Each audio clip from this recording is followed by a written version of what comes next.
Hey everybody, welcome to this week's live stream. I hope you're all doing great today. So hopefully everybody had a great Christmas and you're looking forward to New Year's. So with New Year's Eve coming, I was like, oh, there's fireworks and fun going on. So what I think we're gonna do is we're gonna just throw a ton of glitter and junk at these blanks and try to kind of create like a fireworks type of idea. So it should be kind of fun. I literally pulled out, I have like just all kinds of random samples of glitters and who knows what kind of stuff. So I thought I'd pull some of those things out. We have like the starlight glitter, the micro starlight, we got the gold, all kinds of different things. So I thought let's just literally throw everything at it and see what we get. So we're going to do two batches today. The first one I was thinking, like a lot of times when you see fireworks, it's in like a night sky. Excuse me. And so I think what we're going to try to do is go for like a slightly black. It's kind of tough because you don't want to put a lot of black in there. Sometimes it's kind of cool where if you get it dark enough, you can put little glitters or something like that in there, and it may look like fireworks. But the problem is you put too much and you don't see a whole lot of anything. So we'll just do a little bit of black, like it's kind of like a black background kind of thing, and then throw a bunch of glitters and things in there. And then I thought we could do like a white also and just see what the difference is. If there's any, if one of them looks better than the other. So that's what we're going to do today. It should be kind of fun. So my question for everybody is, did you guys get any cool tools or things that you're going to use in the shop for Christmas? Let me know. If you got anything kind of cool or just a random cool gift that you got maybe, or something that you gave somebody that you're like, I had the best gift idea. So let me know. I'm trying to think, what did I get? Well, our big thing is we got a Nintendo Switch 2. And so I've been doing nothing but sitting on the couch playing video games for the last 2 days. So, pretty good Christmas. The fun part was we had a couple different Christmases though. We had a bunch of people at our house and that was kind of fun. And then we went over and just kind of hung out with Gretchen's mom on Christmas Eve and played some games and stuff. So we had a couple different little things that we did, little celebrations. And I don't know, anybody doing anything cool for New Year's? We're not doing anything. Sometime I always wanted to do, one of the ski resorts up here does a cat track night skiing thing sometimes, or actually I take it back. I don't think there's a night skiing. I think there's just like a party up in the mountains, but you have to cat track to get up to wherever they do it. So that was something that I always wanted to do, but I don't know, at the same time, kind of sounds like a pain to get all the way up there and do all that stuff, but maybe one time. Crafty Jans, let's see. So I saw that was, you're a new person in the chat. Kurt, I believe I saw that up there. Yeah, Kurt and Jan. Got you a California Air Tools pressure pot, 2.5. That is by far my favorite. I really like that. The 5-gallon ones are more, you can use them for bigger things, bowls or taller blanks or something like that, in addition to pen blanks. But I got to be honest, I really don't like how cumbersome the lid and all that kind of stuff is. I just find that I can get the 2.5-gallon pot lids on. Everything's so much easier. So I love the 2.5. And California Air Tools is by far the best out there. So good job. That's a good present. And Calvin got your first casting supplies. Nice. That's fun. Chris wants a 3D printer now. I'm not sure where that was that conversation. I'm not sure what you were talking about, but 3D printers are pretty cool. Oh, your husband's working New Year's. Bah, that's no fun. Oh, gift card for Turner's Warehouse. That's the best. I like that. Yeah, you want a laser engraver. Sweet. That's awesome. That's actually something that I want. I'm really disappointed. So Chad's got a little, they're not, I don't know anything about these things, but fiber laser, they're not big. They're like little small things. But I wanted to get one of those because I can't Chad has that, but he doesn't do laser engraving as like a service or anything like that. He's done a couple of my nibs. Just we were playing with it basically, and I can't expect him to do these things. Plus, it takes him a long time because he's so busy. And then paying for that to get done, like it's just kind of a pain. So I was like looking into them, but God, they're like $2,000. This little tiny stupid thing, and I'm like, if I could find a used one of those, that would be sweet. The other problem is I don't know, because I use Macs. I don't know if there's like an issue with computers with those things, or I haven't looked into it, let's just say. So, but I'm thinking, because I've had laser engravers and CNCs and like the problem, and even 3D printers, the problem is if you don't do it regularly, I forget how everything works, and it's like reinventing the wheel every time I do it. So I'm hoping that if it's just like, I literally want to just engrave nibs, that's it.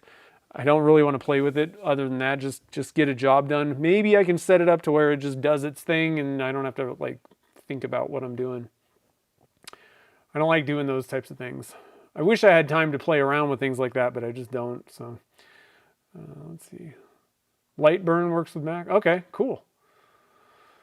Sweet. Yeah, I don't know if there's anything special, like specific. I don't know much about those things. It's kind of a bummer because like some of the new lasers, like I bought one of the, I don't know if you guys remember, this was, man, I don't know how many years ago, 10 years ago, probably 8. I bought one of those, like the eBay, 55 watt laser, whatever thing for like pretty cheap. But it's like this gigantic machine, and the software, like you had to have a Windows machine, and the software was so terrible that it was a nightmare. Like it was just not fun to use. And like nowadays you can just buy the thing, you don't even need a computer. You can do it with like an iPad or just draw something on it and it just lasers. There's some pretty cool laser stuff now. That's not what I don't want to have a big thing. That's why I like that little laser fiber little mini things. I just want to do nibs. That's it, really. So Lightburn doesn't support. Yeah, I'll have to look into it eventually. It's not that high on the list, but someday. If I ever do get like really into like shift gears, and I'm gonna make pen, and it'll be like the custom like fountain pens and stuff, like the bespoke pens. If I ever really am serious about that, then I'll definitely look into it for sure. All right, so let's see here. So I'm gonna switch to the overhead. I'll show you guys some of the stuff that I pulled out. It's just random. And I don't have a whole lot, I guess. I just kind of, I have more glitter and things. I just, to be honest, like some of it, I don't even know where it is. You get like little samples and random things and you stick it in a box and it goes somewhere. So I got these, like, I don't know where I got these. This might have been actually from Alumilite, possibly. I don't know. They randomly have things. So there's these kind of bigger glitter things. Oh, there we go. Some big glitters and some more big glitter. Let's see, what else do we have here? More big glitters. Looks like there's a little bit of a mixture in these things. I don't know if I want to do the big. I did find some stars. Look at that. That's kind of like fireworks, so I thought we'd throw that in there. I found these 2 little bags of like I don't know if you guys can see these. These are mini stars. May not be very obvious even when you turn into them, but so we got some mini stars, and then these are like chameleon powder things. That's not exactly fireworks, but we could throw some stuff together and it'll just be like this crazy thing. And then these are like the chameleon or color shift like glitter things. I don't know. I just pulled out a bunch of random things. And we should have enough, I think. I have a couple more other things that are similar to these also. I thought, let's try it out and see. What the heck? How do I get in? Oh, there it was. There was a firework. Poof. So anyway, I don't know. More glitters, messy things. And then, of course, we've got our starlights that I sell, wherever they are. We've got the golden starlight, which I thought would be kind of cool. The regular starlight, these are the chunky ones. And then we also have the micro. And these are really cool for like little tiny points of light in blanks. The micro, I really like the micro starlight. I like them all, but This one's probably the most useful across a lot of different things. This is obviously going to give you like a certain look, the Starlight, the chunkier stuff. So we got like a whole bunch of glitters. Like I said, I even have, let me look down in this bottom. What else do I have? I'm just looking to see if there's anything else that's super awesome that I haven't pulled out yet. It's tough because I have more stuff somewhere. These are kind of more specific. What is this? There's a sample thing, but those are all like powders. These ones, these are bats. These are kind of glow in the dark, maybe. Yeah, those are, I don't know. We can maybe look at those. They're not as exciting. That's why they're stuck in this drawer here. I think I've got some in a different box. So I've got other glitters that we can kind of play around with as well. Where I actually had some that were like 4th of July themed, but I don't know where I put those. To be honest, they don't actually end up looking that cool.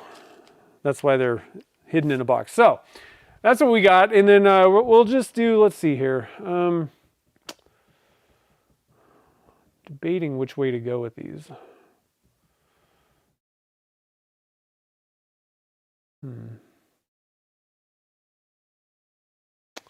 me think about this because we're going to be limited. I was thinking about doing bespoke length, but I think we're going to do the shorter ones because I don't. These are going to be like a one-time deal because we're just using like random stuff that I have no clue where I got it. So I'm not going to be remaking these. So I think we should try and stretch them as far as we can go. The only drawback to doing this, one of the benefits to doing bespoke is I don't really care if it's see-through, kind of, at all, really. Whereas I'm not a big fan of dealing with totally like transparent stuff, but we are going to add some black. So I don't think they're going to be totally transparent where like it's going to be problematic with the tubes. These are probably going to be translucent enough where you're going to want to paint the tubes for sure. But I think especially if we do the black kind of background, if you paint the tube black, you probably aren't going to see any glue splotches. We're going to load this stuff up hopefully with plenty of stuff. Oh, I know what, the other thing that I wanted to add in here was Macro Sparkle 14 karat nugget, penny copper.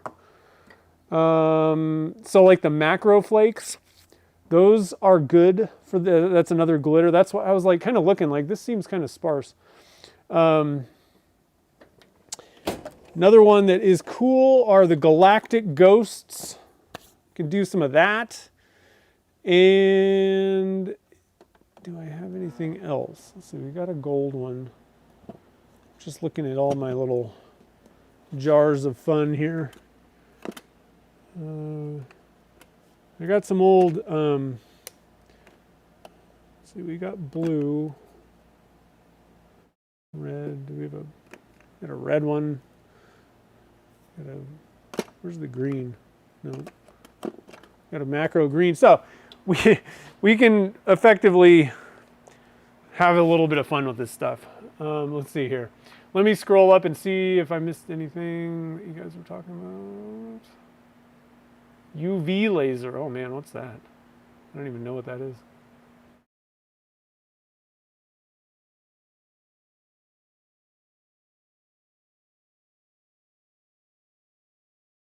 Let's see here. Sorry guys. Streamers. Huh. You can maybe use like thread, possibly. Oh, yeah, I got glitter everywhere already. It's every time I open these things. I'm gonna need more glitter. I know, it's true. Resin ribbons, yeah. Resin ribbons work best if you're doing like really solid colors. The problem is the thinner that you end up with these, because I've done the ribbons before, and sometimes if there's really not a lot of color in them, they kind of just disappear, actually. So dump the drawer out, I know. Okay, so we got our 12 blank mold here. Penny copper, let's see here. So I'm trying to think if there's any rational way logical way of doing any of this stuff. Definitely like the stars and all that stuff. I think that micro starlight goes without saying. That's the other nice thing, is it adds points of light, but it's so small you don't need to add a lot, and it adds kind of almost like a space look, especially with like a black blank. And then we got these guys. We'll put some of that in there. I don't particularly love these things necessarily. I don't know. Actually, I don't know. And they're kind of like a multicolor. That might be kind of cool, I guess. These are definitely going to be glittery. This is going to be one where we're going to want to use, let's see, this is kind of galactic ghosty stuff. I don't know. Galactic ghost. I'm just trying to think of how this might look. Let's leave the 14 karat and the penny copper out for this round, because we're doing these guys. We'll do those on the next one. We'll do these with the next round. Macro sparkle would probably work pretty well with the next round. These are galactic ghosts. Let's just think about those for a second, and then we might even throw some of this stuff in here in maybe like a separate type cup, possibly. So here's what I'm thinking. We're going to divvy this up into a couple different cups, I think. We're going to have, like I said, we're going to start out with a black, like when I mix this, I'm going to use the mixing cup, the big one. And we're going to try and sneak up on that black that I'm looking for. It's going to be like translucent. It's not, we're putting a very tiny amount of black. In fact, I'm probably not even going to use the Alumilite black dye. I'll probably use the pigment that I use. The black is it doesn't have a lot of pigment in it. Whereas Alumilite is like chock full of, like it's jam-packed with like actual dye particles. So you need a very, very tiny amount of the Alumilite black. The other one you need to add a lot if you want, like it works better if you're going for translucent, let's just say. Maybe that makes more sense. So I'm going to create an entire cup that's black. We're going to get that all done first. But what I want to do, because we've got these shift colors, these might be kind of fun to kind of toss together. I think I'm going to do maybe two other cups. Sorry if that was loud. The microphone was itching my neck. So black plus like chameleon colors makes them pop more. Same kind of goes probably a little bit for the galactic ghost, but definitely for interference powders. So what we're going to go for is like this kind of color, like aurora looking kind of thing, maybe. I don't know how this is going to work. I've never tried any of this. But the majority of the resin is going to just be that black translucent. We're going to try a couple of these like chameleon colors in two different cups. And then all of the glitter is going to go in that main black cup. Okay. So it's going to be kind of crazy. I think we're going to possibly get rid of, let's see, let me think about this. I think we might do, so I think the next round we're going to focus a little bit more on like the macros and just kind of see if we can throw a lot of different colors together with that. It may not be as fireworky. We'll have to kind of see. I don't know. I also kind of want to just see how this looks after I mix it up. If it looks really cool, we may scrap the white and do another black, but do the macro with the blacks, which I think we're going to scrap white. Let's not do any white. Let's do two different black with and just kind of use some of these macros and all those different things. And then we'll do a little bit more like kind of glitter on this round. So switching gears, like I said, I didn't really have a huge plan in my head, just the idea was like, let's just throw a bunch of stuff together, figure it out as we go. So let's see here. Okay, I don't think I'm...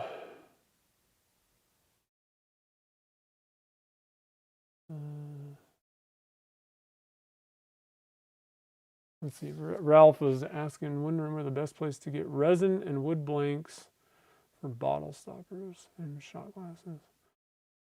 Yeah, Turner's Warehouse is probably the best place. They've got your resin. Oh, so you're looking for resin blanks. Yeah, still Turner's Warehouse probably. They've got everything. They've got the stopper size blanks. Stainless Bottle Stoppers also does sell some stopper blanks in both wood and resin. I don't know if anybody else has any other thoughts on resin and wood stopper blanks. I think, well, actually another one, Jake Thompson. I'm going to drop a link real quick here. Jake sells blanks. Check out Jake Blanks as well. He does some really cool stuff with hybrids and all kinds of random stuff. Okay, so today is 12, let's do this right, 27. We're doing New Year's. And so number one, we're going to do, so this mold holds about 540 grams. 550 is probably what I'm going to estimate on this one.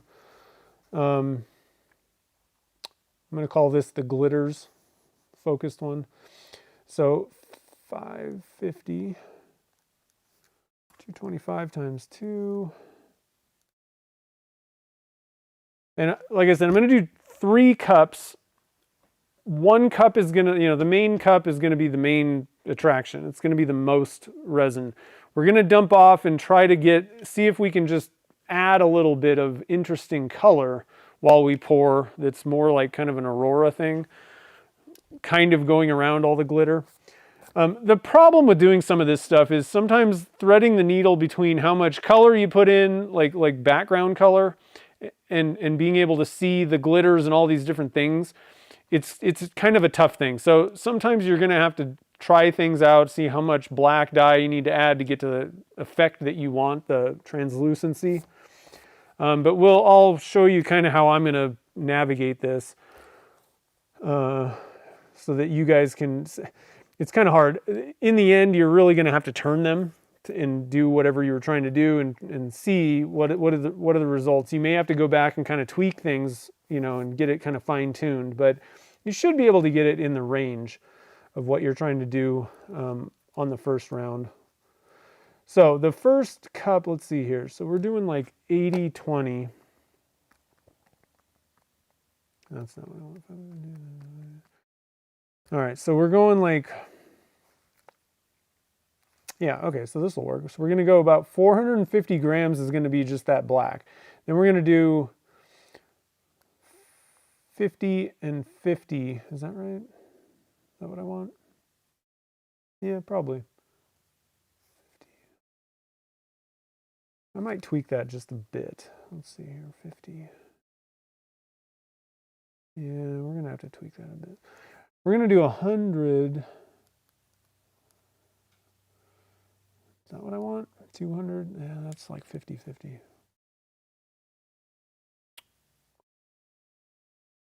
No, we're going to change this up. So we're going to do, let's do 70, 70, and then whatever that is. Let's see, 140 minus 50.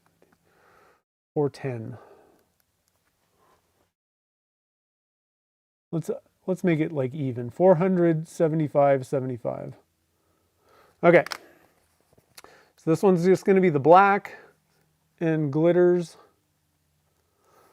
I'm going to have to kind of sneak up on this black. I don't know how much dye I'm going to put in, but I am going to record how much I put in there and actually weigh it, because this is where you can't just be like, I don't know, I'm just going to mess around with it.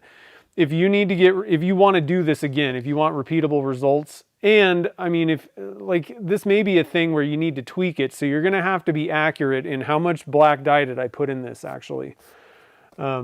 So we'll weigh that out. Sometimes you don't really need to, sometimes, but like I said, for something where it needs to be like the right translucency, you have to be extremely accurate on how much dye you put in there. And then 75 and 75 are going to be the chameleons.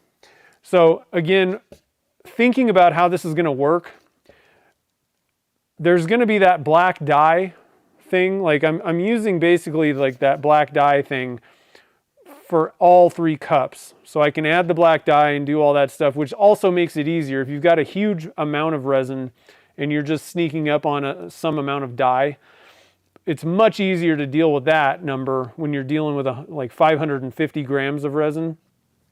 You can more easily sneak up on that, as opposed to like if you're trying to sneak up on a translucency of like 25 grams of resin, that's going to be really difficult.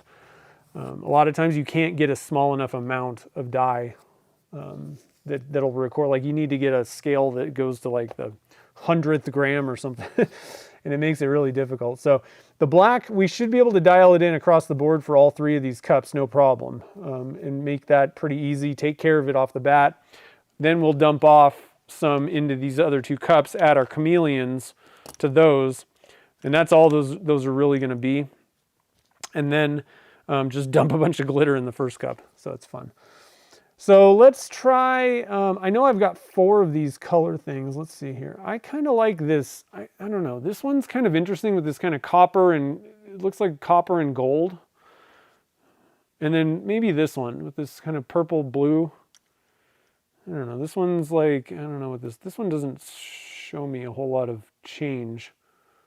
Just kind of maybe like a reddish color in green, or bronze and green. I don't love that one. And then this one, same thing. It really just kind of looks blue. So I think these are going to be those are my favorites. So we'll do those. One of them is going to be the purple blue, or whatever that is. And then the other one's like, I don't know, like I said, kind of a gold.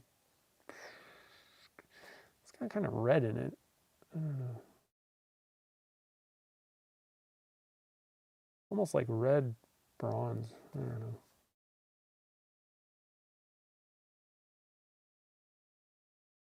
Kind of looks like fireworks to me. I mean, actually, I don't know. It's tough to tell whatever that is. It's kind of goldish, bronzish red. Who knows? Whatever. Should be enough to get the effect that we want, though. And then we're just going to dump a bunch of glitters in. And in this case, like I don't really care, how much glitter. That's not really the thing. We'll kind of look and see, like, what does this cup look like? Like, what does it look like in the cup, to kind of get an idea. More is going to be better, most likely in this case. So we'll probably just kind of empty most of these things out. Okay, so I think that's good. Let me get some gloves on here. Let's see.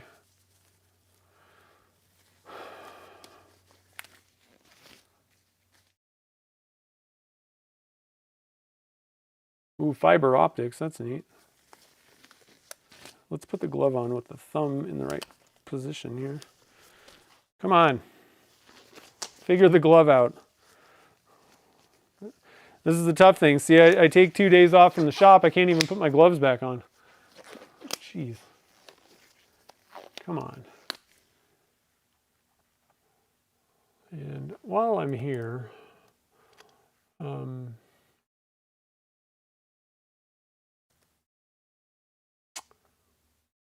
on real quick, and then we'll get going here. Oh, always have to log into things.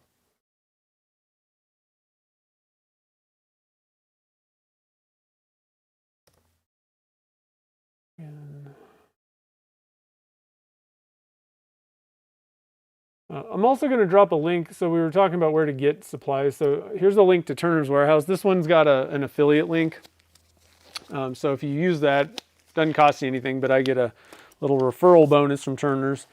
But either way, even if it wasn't a referral link, Turner's is the place to go. They got some good stuff. Okay, so we got our thing, we got our cup. Let's get some resin. So like I said, I'm going to use a dye. There's a couple different dye brands out there. If you can find it, I don't know exactly what's going on with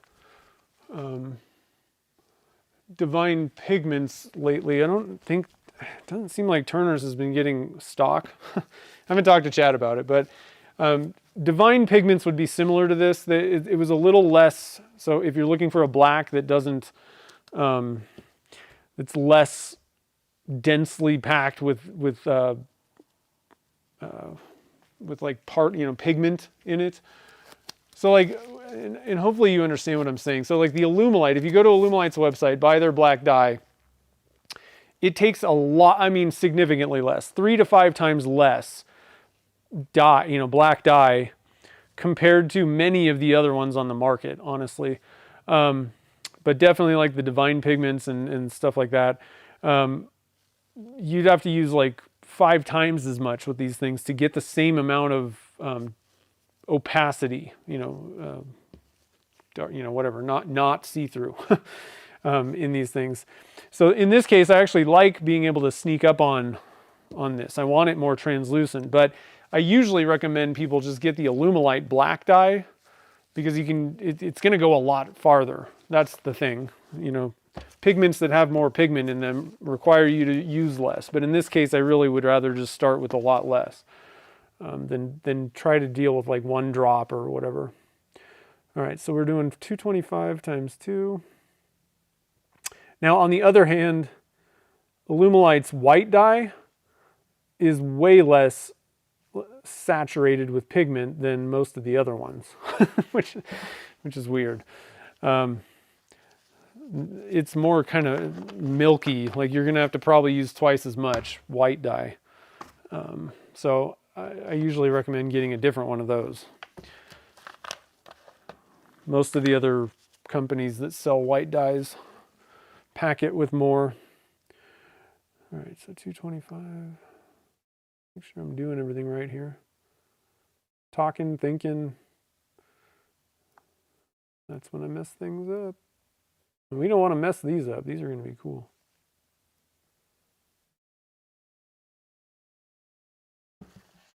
I think they are anyway. I hope so. Okay, so we got our resin in our cup. And we need a couple small cups for the... We're not going to do anything with these yet, but I want to get them ready. All right, so let's mix this stuff up. Some of the colors you showed us last week, I couldn't find them anywhere. Huh. What did we do last week? Fire and Ice, Yamagata.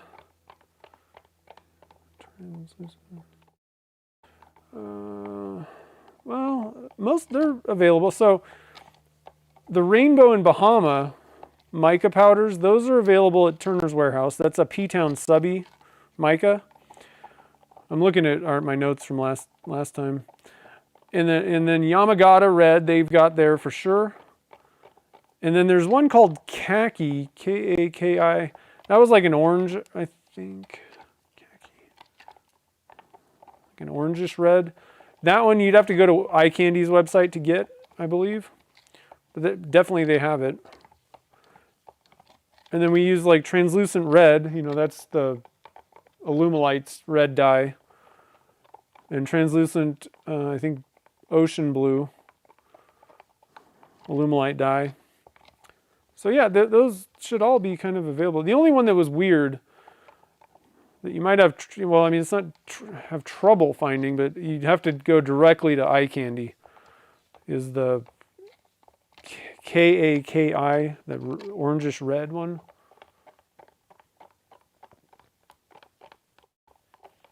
But Turner's should have all the rest of them, I think. And if Turner's doesn't have the P-Town subby, you can go to ptownsubby.com, and Fred probably should have all of his own colors directly. Okay, so we need 75 grams in each one. And hopefully this is enough. Yeah, it should be 75.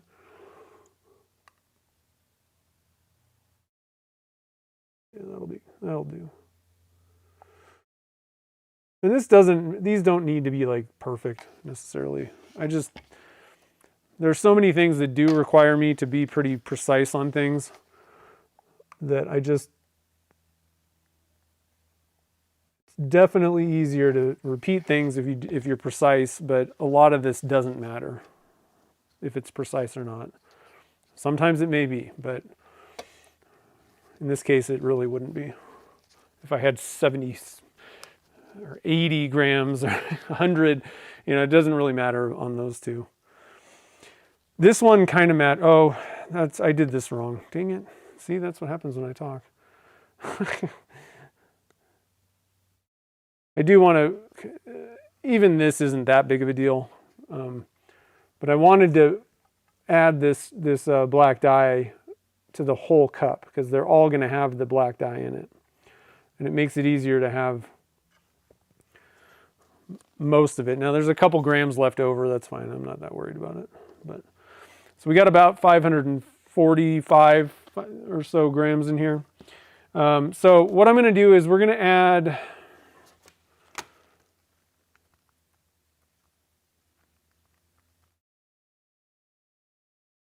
Hmm. 1%. I'm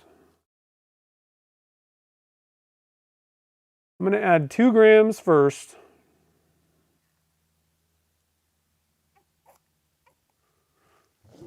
.2, somewhere in that neighborhood. And we're going to mix it in. Now this is going to look in this cup ridiculously black. But this is very misleading.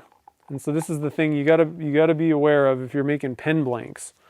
If you're making stopper blanks or something big that you're not cutting the center out of and turning down to millimeters thick, if you've got a 1/2 inch to or more, like 3/4 inch is still left of material, then what it looks like in the cup is going to be fairly representative of what the turning thing looks like. So if you're making a diamond painting pen, at this point this is going to be black, right? But we're making a pen, and so the better way to look at this, to judge like how translucent is this, is to pull a little bit out on the stick. That's going to be a lot closer to what the final thickness between the tube and the outside of the blank. That's going to be a much more representative measure visually of what that's going to look like. And so this is looking pretty good. It's dark at the bottom where it's kind of thickest, but it gets kind of thinner, like see-through. I can kind of see the stick. Sometimes this works a little bit better with wood sticks. But I kind of like that. I think I might go to 3 because in this case I want it to be darker. If you're going for like a bespoke pen, that may end up being a little bit thicker than like a tubed pen kit thing between the tube and all that stuff. So you may end up having to go a little bit actually lighter. You can get away with lighter, I think easier on a bespoke pen. On tubed ones though, the problem is you can see the glue. So what ends up happening is if you don't want to see the glue, you're going to have to paint the inside of the blank. And that's just kind of a pain. But it is the way to hide glue. But if you get it opaque enough, you don't even have to mess with that. You can just do tubes. So I'm going to go to 3 grams here and then kind of take a peek at this, see how I feel. I may even go all the way up to 5 because I still think it's going to be pretty see-through overall. Like you're going to be able to see the stuff. Now when you start approaching like 2, 3, 4%, that's when things get pretty opaque with these dyes, even the black.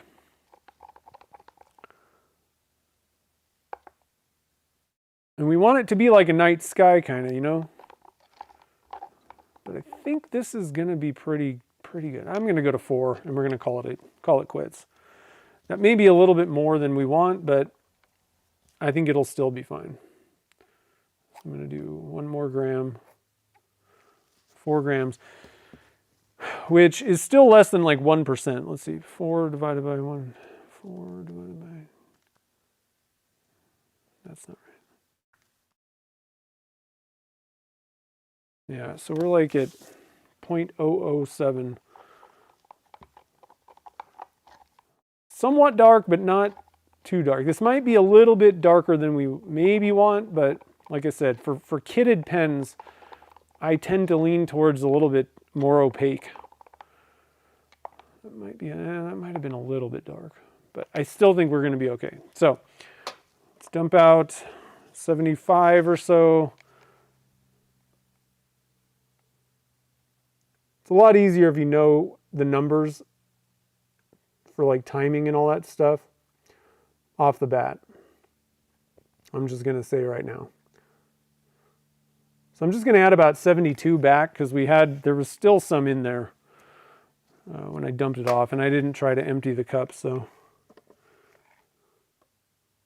we'll do about 72 just to keep things where I want them.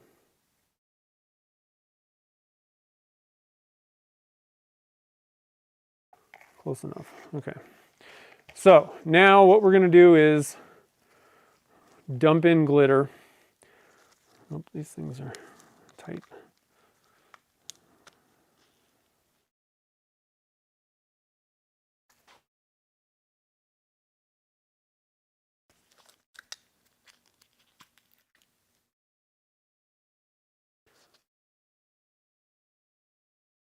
You probably don't need like all of this from every single one, just a little bit of, we're going for like a lot of different stuff going on. And I don't know how this is going to look in the end. We're just we're just throwing the kitchen sink at this and seeing what we get. Throw some of these stars in. Let's see here. This isn't really open. Oh yeah, it is. Come on, guys. Throw some of these little mini stars in. These might get kind of washed out by the bigger stuff.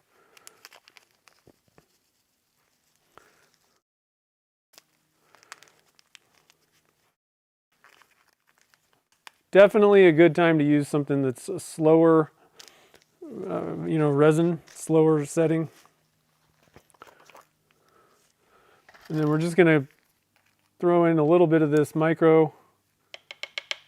That'll kind of fill in some of the gaps here and there with colors. Throw in some starlight.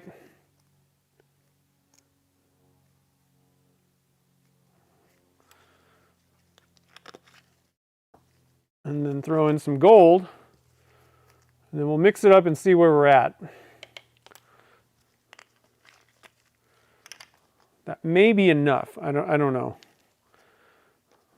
It's a good amount. It's not a ton of glitter, but if this was like clear resin, then we would need to add a lot.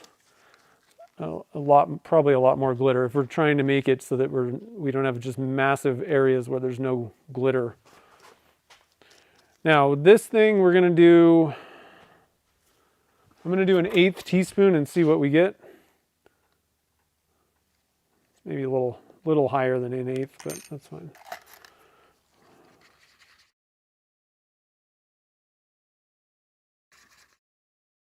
Ooh, that's kind of neat.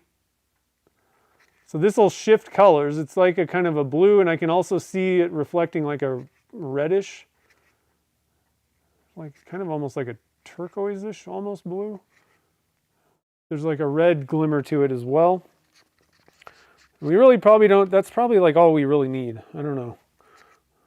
I don't think we really need any more than 1/8 teaspoon of that. Let's clean this guy off. We'll try this other cup. Gotta see what my temperature's at, because been kind of messing around, A little bit of messing around going on today. Let's see, get another stick. Let's see what this one looks like.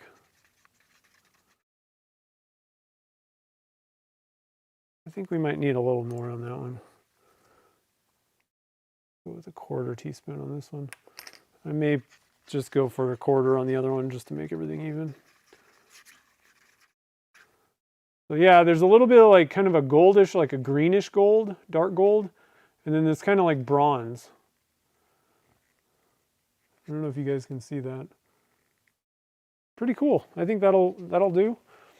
Now let's mix this up and let's see what we got going on here. I think it's starting to get to the point where we need to dump this. Yep, we're at 100. But this is pretty cool. I think this is going to be kind of cool. And it's like, I think we did good with the amount. Now I got a pour, so I don't really want to be tweaking this. At this point, it's ready to go kind of thing. We could even do a dirty pour possibly, but I think, oh man, that's going to be pretty neat.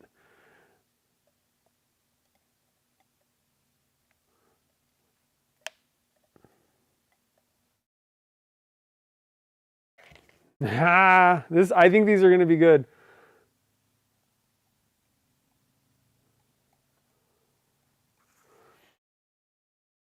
Wow. The only problem with this is I don't know where I got these like color shifts and like half this glitter, but I don't think it's that big of a deal, really. You could do the same kind of thing with like anything. I mean, you could go find whatever glitter you want. A good place, if you're looking for glitter, a good place to find probably just about everything we dumped in today is Glitter Hippo, or something similar at least. Like they've got a ton of glitter. Shapes and sizes and all that stuff. Color changes. They even have other types of things as well.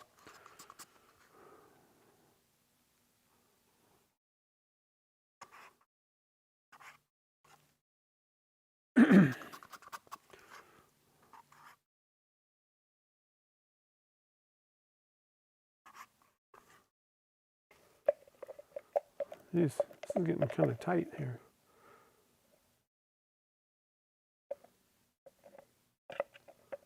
Why do I not have enough resin? Shoot. Did I mess up the numbers on this? Huh.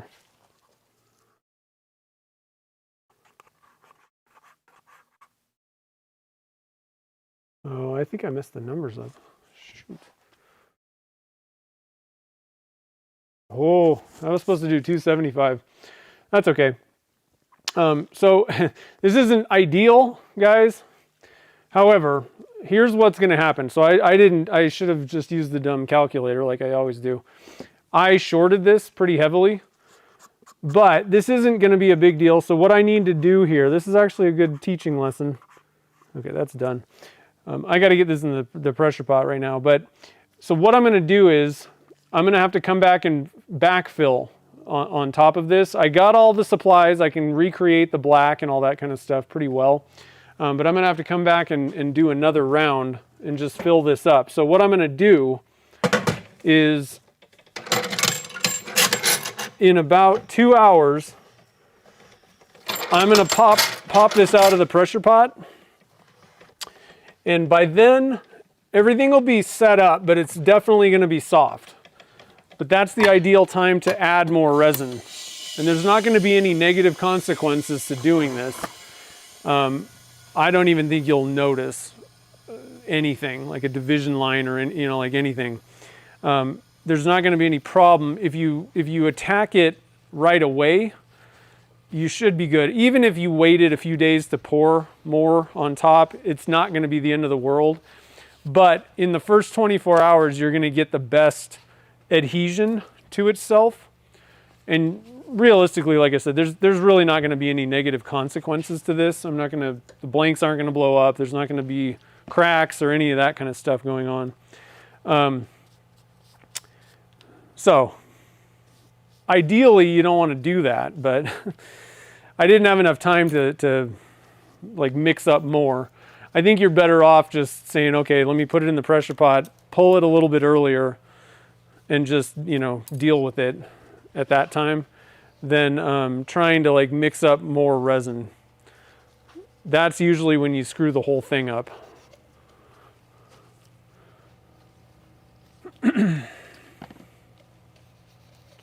I was thinking more about the colors and all this stuff than I was the numbers there. I was like, yeah, 225, that sounds right. You guys probably telling me. Wrong. That's okay though. Like I said, it's really not going to have any effect on the blanks. All right, but not too bad. Those things looked pretty wicked. What did you guys think about those things? I really like those glitters. And I really like those color shifts. So I don't know. So like oh, I guess it does tell you what colors these are supposed to sort of be. So I don't know if anybody's interested. I don't know where I got these. Color Creator. I have a feeling that that Illumilite actually sent these to me sometime. But with some of their random products like this, like they get them and they don't keep them. So I don't know. But if you want to look for Color Creator, if you really care about finding these specific things, we use the purple version. I don't know, whatever. Color change powder, they call it. And we used one called gold. I don't know. I would say that these are pretty good. Now, the thing is, Eye Candy sells some color shift things like this. Lots of people do, really. You might be able to find something very similar from Eye Candy. Possibly at a cheaper price even. Who knows, you know? So I'm not familiar with their... with Eye Candy's color change. Problem I have is like color change powders work good in this case, like we added black and did all that kind of stuff, but on their own, if you just add color change powder to clear resin, a lot of times they don't really work out. Like they don't work too well. Even with mine, so I do sell a blue to purple color shift. Even with mine, this one's okay. If you add it to just clear resin, you get like this aurora effect. It's very similar to like if you added just a little bit of interference. This acts a lot like an interference powder, this blue to purple one. But you do get two different shades, so it's different than just interference violet. But if you add Illumilite's violet dye in with this, then it turns into this really amazing color. But a lot of, it's tough. It's hit or miss on some of the color shift things, and some of them get ridiculously expensive. Color shift powder is super expensive. And I'm just like, I don't have the time, the money, or the patience to deal with figuring out how to get the best results with all these different types. And there's different types too. There's like ultra shift and color shift and super magnificent shift and like, I don't know. There's just too many different ones. And they all kind of operate a little bit differently, and I just kind of threw in the towel. Like, I got the ones that I know how they work, a couple of them. And then other than that, I find that you really need to add some other color to them.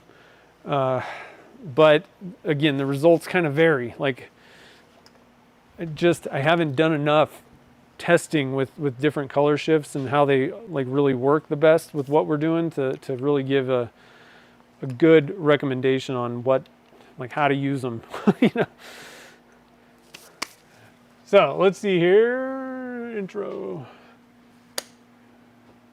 Oh, you have Color Creator. Where did you get the Color Creator stuff? Does Illumilite sell that? No, Ghost colors are not color shift. And this, like I said, this is why it becomes very difficult. There's Eye Candy itself sells, I want to say 3 different types of color shift, plus they have Ghost. Okay, so Ghost is interference powder. That means that, and I don't know, a lot of people use Eye Candy, so I'm just gonna, this is the problem, is everybody's got their own names for things. So what I'm gonna pull out is Ghost, whatever. Well, okay, so I'm going to show you a couple different things here. Hold on. Hold tight. Because P-Town does call their stuff interference. Where is Ghost? Oh, here we go. Ghost Blue. Okay. So I want to show you 2 different things. These 2 are exactly the same type of thing. So Ghost Blue, let's get the camera on the right place. Ghost Blue, or whatever, Ghost, and I got to do this also. Hold on. Where's the... Okay, so There is a difference when you're ordering these.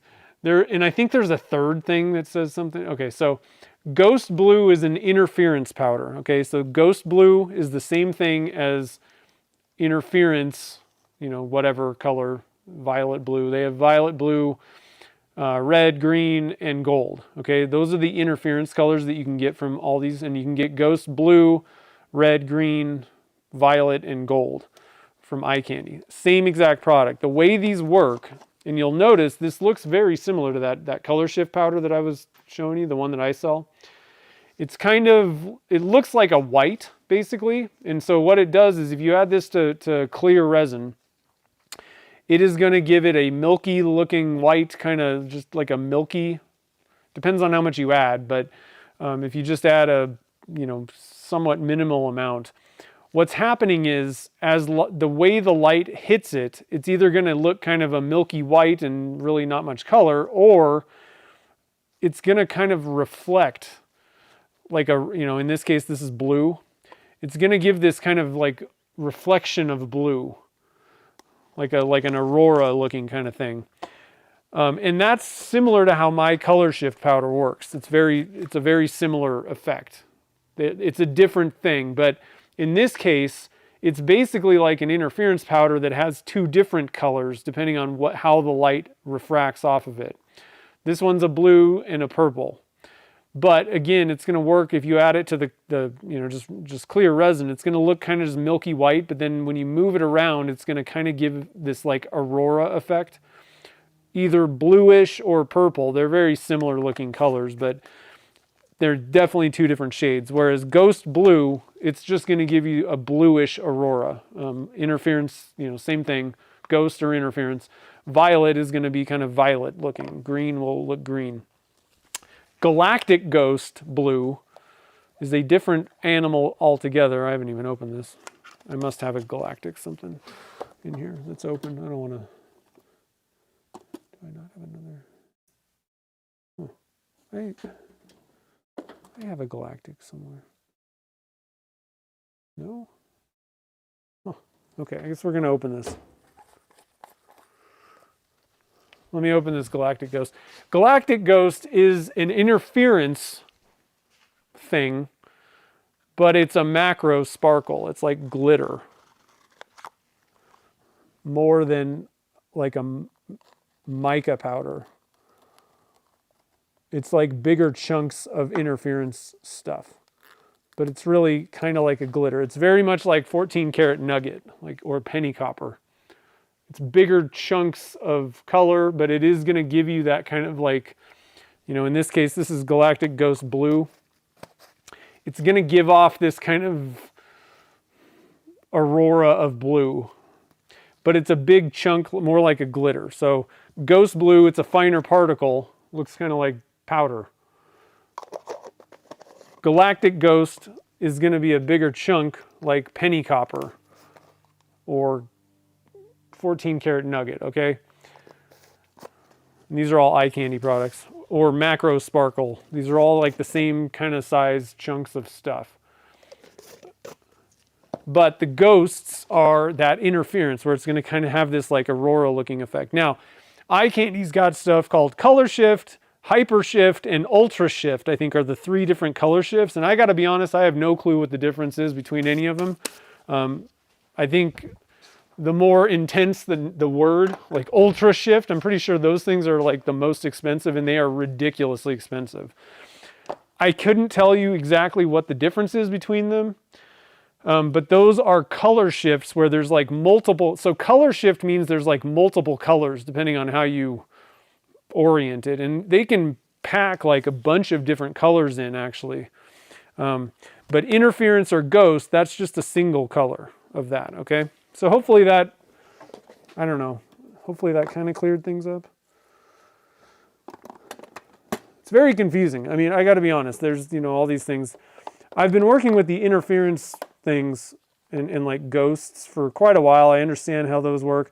Now, if you want them to kind of pop more, so you saw we had a cup of black, right? There was black dye in there. Black backgrounds make that color really pop out at you more. Whereas if you just dump these interference colors or color shifts typically, again, some of the color shifts actually have a lot more like of a pigment. Like you dump it in and it looks like a color rather than like a milky white, like a powder kind of thing. I don't know. I find that I understand how the powdery white things kind of work. Generally with those, you've got to add like a dark color as like a background to really make that color pop out at you more, like it's a real color rather than just this aurora look. So you can add a little bit of black or put black next to these things, and that color will really slam out at you. If you don't put any dark colors, if you just put the interference or the ghost or the white powdery color shifts in clear resin, it's just going to look milky. It's going to turn the resin like a milky white and have this kind of aurora looking effect. It's also equally cool. It's just totally different. If you're going for color, you need to have some sort of a background for the light to refract better, I guess. I don't fully understand the physics. This came about from like the car painting. All these things are kind of a car paint type thing. And the way they're really supposed to work, these interference, what you would do is you would spray the car first, like black, and then you spray another layer of color shift over it. But in the automotive industry, you're talking about super thin layers stacked on top of each other. And that's what gives you that kind of depth in paint jobs, where when you see a car go by and like it almost looks like the color's kind of like an aurora, a hologram kind of effect. That's what's going on with these things. That's what creates that hologram effect, is these interference or color shift powders, but they're stacked right on top of each other. You know, what we're doing is totally different than the automotive industry, so you have to kind of figure out how does this actually work, because we can't stack thin layers on top of each other like that.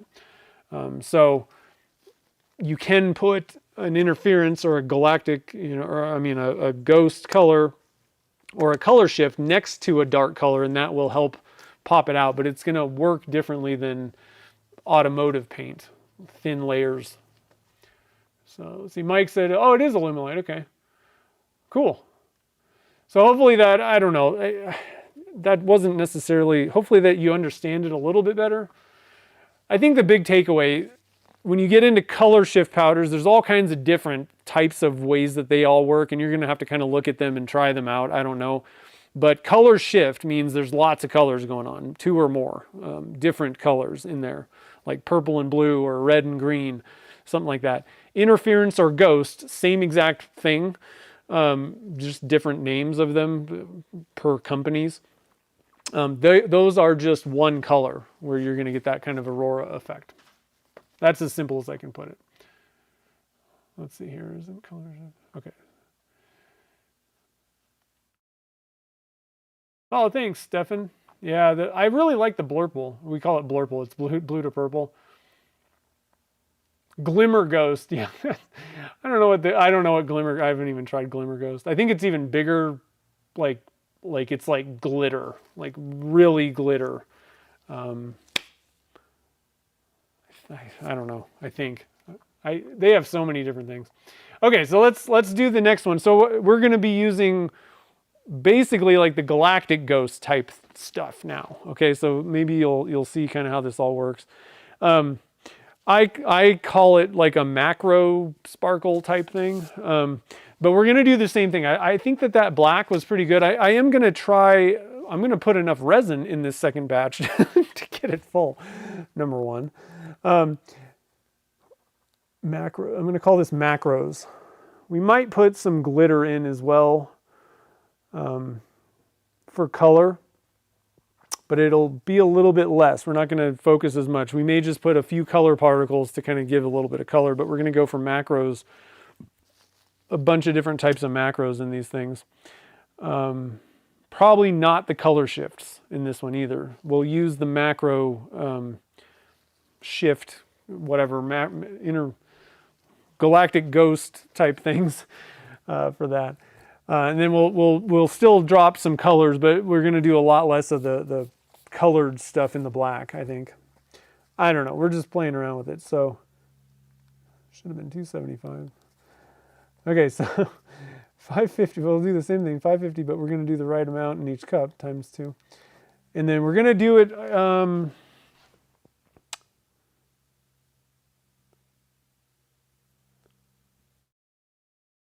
so one thing that we can do to break it up a little bit more is and try different colors stacked.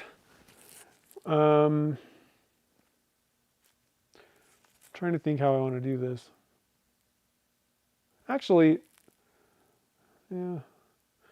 But I think what we're going to do is, I wish I had more Galactic Ghost to use, but that's okay. So I've got something else. So if anybody's familiar with Casey Martin, he had Wine Country mica powders. These are basically Galactic Ghost, whatever. He called it Macro Sparkle Red, whatever, and green. It's literally the same thing as Galactic Ghost Gold, or whatever, Galactic Ghost. I had blue. Where's blue? Oh, so I had it sitting here the whole time, the one that was open. I've got a blue one too. Yeah, okay. So we got gold, blue, red, and green. And basically, how are we doing? I'm going to get rid of Macro Sparkle. I was going to go with a white resin for this second one, but we're not doing that. So we're getting rid of that. We are going to do, I'm trying to think of how I want to do this here.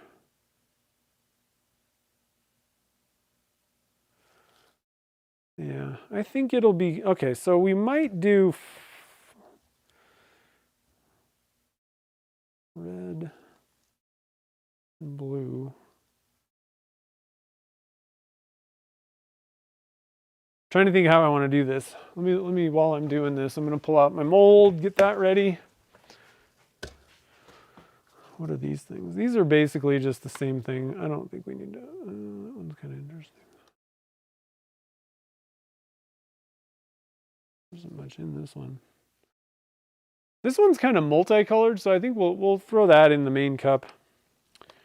But I think what I'm going to do is in the main black cup, I think we're going to just dump some penny copper, some 14 karat nugget, whatever this thing is. I think we'll do a little bit of this starlight. So it's another chunky. May as well do some micro, because like I said, that one's really good because you can add just a little bit and it'll add some just little color particles. I don't think we really need the gold glitter this time because the golden starlight, because we're doing 14 karat. And then I'll probably just dump a little bit of the, actually, you know what we're going to do? We're not going to do these ones. We're going to do the stars as well. That'll give us our color in there. Okay, so that's going in the black cup. It's going to be a little different this time, a little bit different, but kind of the same. And then I think what we're going to do is gold and I think we're gonna do the same thing. 3 cups. I'm gonna just toss some of this Galactic Ghost Gold and red in 1 cup. I don't know what that's gonna do. I've never done it before. And then we'll do the blue, Ghost Blue, and it's basically the same thing. These are all basically Ghost. I just don't have the eye candy versions of them. But we'll do green and blue in a cup, and then we'll have our main cup is black. Okay, so I got this thing figured out. It's very complicated, very complicated. Okay, so let's see here. Is there any other questions? Ah, you got all the ghost colors. That's the way to do it. I have various ones. I used to use, so back in the day, Pearl-Ex was like kind of the brand. Like that's what they had them. So I bought Pearl-Ex way back. I mean, I'm talking like 15 years ago when I first got started. Pearl-Ex was one of the bigger brands for this stuff, for mica powders and things. And then other ones came around and started introducing these things. Oh, I forgot. Oh, here's some other glitters. I just found some really cool purple glitters that we're going to add in there. Why not? Maybe some chartreuse too. Can't get enough. Just a little bit. Just a little bit. Yeah, so for abalones, you would use interference. You could use color shift as well, but like I said, they're saying color shift powder, that doesn't, when I say that, I mean something that is, you're not going to get the right effect if it's not one that's like a white powder. Okay, so there's the interference powders are like a white powder, but then it, you can see there's like a greenish thing going on there, reflection, but it looks like white powder. Maybe a little bit of a green tint to the white powder, but interference. But also with some of the color change things, again, my blurple is like, it's a white powder, right? Some of the color shifts are, I mean, these are color shift powders, these ones, right? Let me get this thing out of the way. And I don't know what this is not what I'm talking about. This is not going to give you an abalone look, where it already starts like, it looks like a mica powder, like a colored mica powder, but it does have a couple of, depending on how the light hits it, it will change colors. You're not going to get abalone using those types of color change powders. You want to look for something that's like a white powder like this and has multiple colors. That'll work. And interference or ghost will work to make abalone blanks. And I got a video on my channel if you want to learn how to make abalone blanks or like opal. Okay, so we are doing, let's see here. What did I do? 2. I got weird numbers going on here. 400 plus 25. I'm going to use my calculator this time. Okay, so 475. I would have known off the bat, but I didn't measure. I just, whatever was left in the mixing cup is what it was. I never measured that, so I could have at the beginning, mixed more if I would have done it right. Anyway, let's see. So we're doing black, and this time, okay, so I put 4 grams. Shoot, I'm gonna have to go back and look. I put 0.0.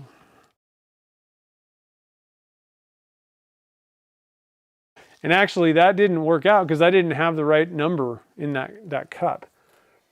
So hold on a minute. So again, so this is why things need to be correct. I had 225 times. Hold on a minute. I gotta figure this out right now. Was I 100 off? Jeez. That's why it didn't work. So this was only actually 300. And I put like, so I probably put about 1%. I think I put 3 grams.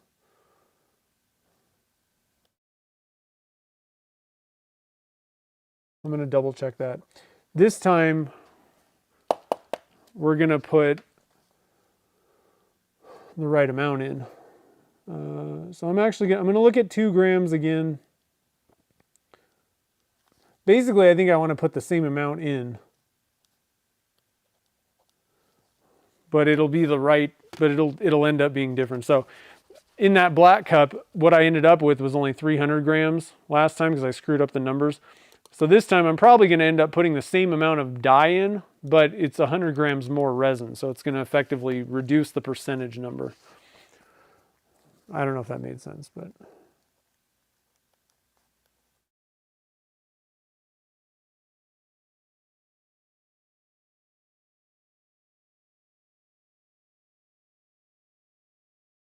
Gold and red. Okay, so this should be kind of interesting. Let's see how these go.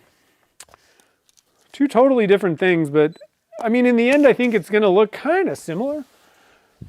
I think they're going to be fairly similar, but obviously we got different glitters and stuff going on, but the main thing is those color shifts. It'll be really interesting to see how the color shifts look versus like Galactic Ghost with this black resin stuff. I don't think I've ever put, not like this at least, put Galactic Ghost in black, like dyed resin. So it should be kind of fun. I don't know.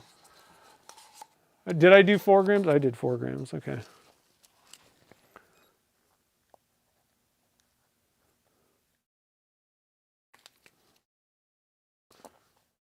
Yeah, so that was a little bit more than... It'll be good. I'm not worried about it really. It'll be interesting to see how that works. Again, I don't have a whole lot of experience figuring out like how much, like I don't have a bunch of numbers or previous records of like how much dye did I put in there to get a very specific result. I don't do those kind of translucent, transparent kind of things very often. So, you know, that's something that someday I may kind of do. You know, if you really want to figure out like the perfect thing, you can just, you know, create like a, you know, 1, 2, 3, you know, you can try these little samples of doing stuff, drill it out to a certain amount. But even at that, like it really depends on, you know, which kit are you even using sometimes. You know, how big is the hole, the drill size. And it may even change depending on if you're using like a, you know, how big, how thick your, or like what the diameter of your fountain pen, that may change things. It's just, it's hard to get a very specific thing that's going to work for everything because you're probably going to have to dial in things for every type of use or you know, it'll work fine for like kit pens, but it may need to be tweaked if you're doing a bespoke pen. They're probably not going to produce the same exact look. Oh, we went a little over.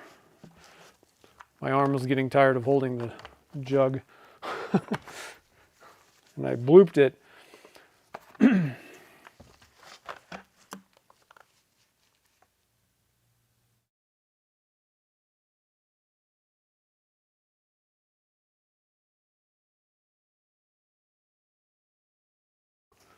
I went a little over on the B. That's not going to hurt anything really.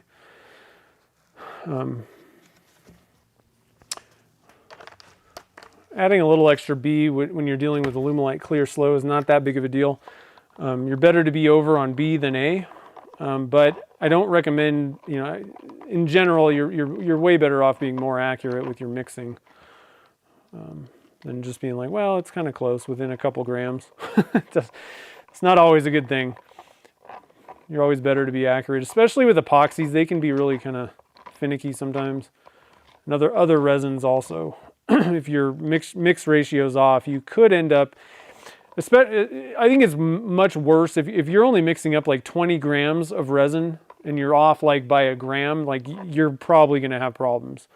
That's a significant percentage, you know, like the ratio is way higher in less resin.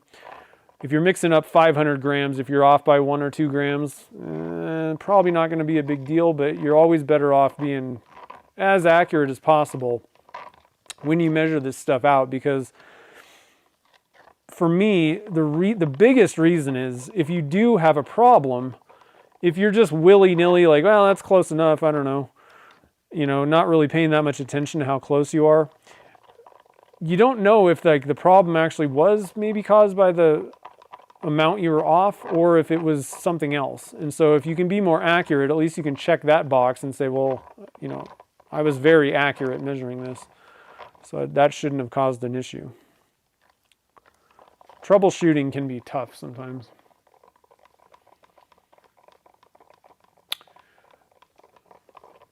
Okay, so that ought to be good. We're going to do, we have the right amount of resin this time. Always a good idea. I got a stupid calculator sitting right next to me and I still messed it up. Oh, I did that again. A lot easier to not do resin casting on a live stream. Focusing on your thoughts only works best. Okay, so we're going to do, I mean, at this point, I think we could probably add 3 grams and it's going to be a little bit more see-through. So let's do that first.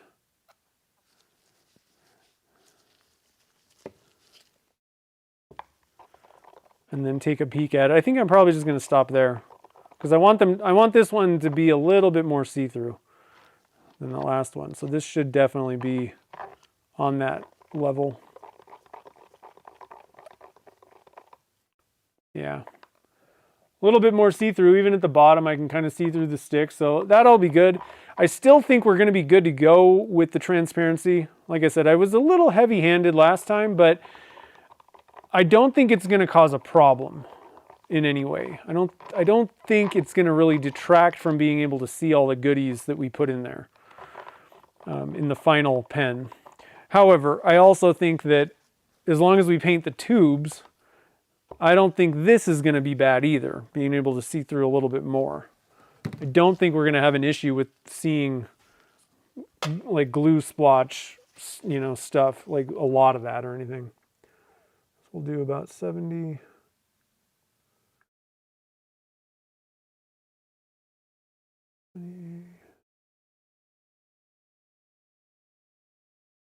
Three or so. I poured some back, but left some in there. So do that one. I'm very interested to see how this macro works with black.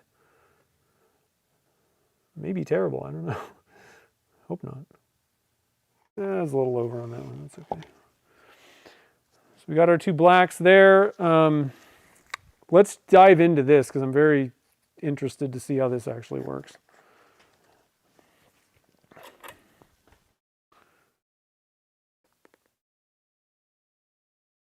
We'll do 1/8 of that.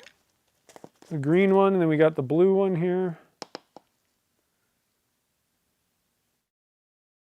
I don't know what this is going to do, if it's going to make it like turquoise macro, or if there's going to be like areas that look like blue and some that look like green. I'm just not entirely certain how this is going to work. So I'm just going to start, I'm going to stir this up right now and see. It is popping like an interference powder, but like I said, this is really like a glitter. It's a pretty large chunk. That's kind of cool. There's definitely like a little bit of green, a little bit of blue going on depending. So it's almost making it like a color shift with multiple colors in there. So that's cool. Very glittery. I don't know if adding a whole lot of this is gonna like change something or not. I don't know. Let's bump the game up here. I'm gonna dump a 1/2 teaspoon of this macro in here, of the gold, and I'll wipe this off. I don't really have as much problem contaminating blue and green together, but I don't really want gold and red contaminated. So we're going to just kind of see if this makes, I don't know what this does, putting a lot of this stuff in with the black. I mean, besides make it like thicker. Yeah, it didn't really change a whole lot, I don't think. I mean, there's more in there, but I would actually kind of say that less is working better a little bit. There's more black around there, which makes the little particles pop out more. So that was a good test. I'm not mad at how the other one looks, but if I had to pick, I would go for less on that. And then we're just gonna kind of willy-nilly dump some glitters in. Let's get these things out of the way. Into our black here. So first off, we're gonna do, like I said, doing some different stuff here. Get this out of the way. So we're just gonna add a little bit of gold. Gonna have to be a little bit. I actually don't really need to add a lot of this stuff. I don't think. A little bit of penny. A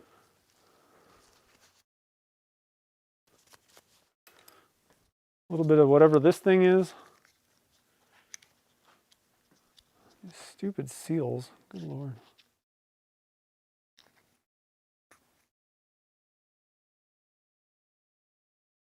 Well, that's just... those are some big chunks. do a little bit of that. I don't know, whatever. I don't even have a clue where I got this or what it is. We will dump in some of these guys. Some of these guys.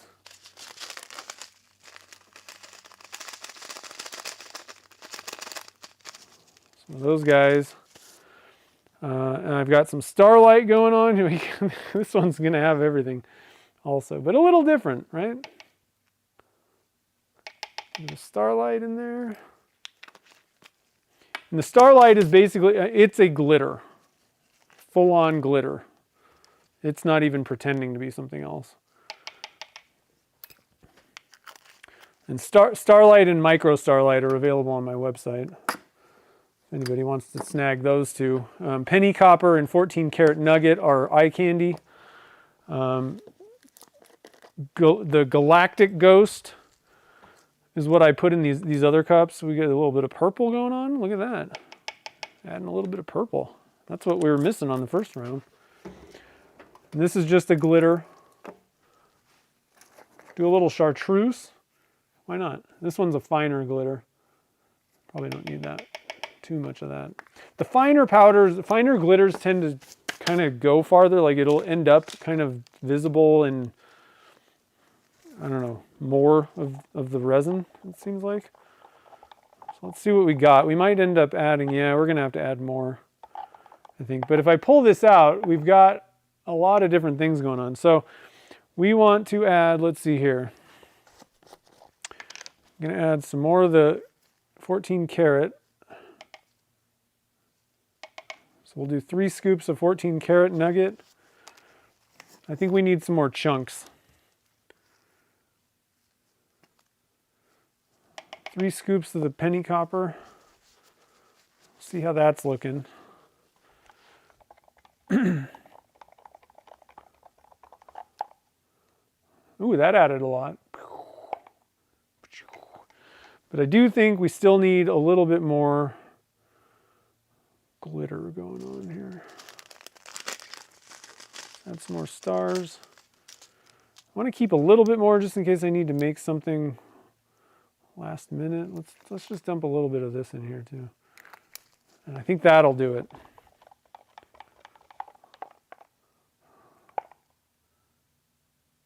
This actually looks a lot like the thumbnail for this video, or for the stream, where it's like kind of gold, the gold fireworks. It always made me think of like a lion. All right, so I think we're good. Let's see what the temp is. We're probably approaching, we're getting there. In fact, we could pour now, like 90 something is good.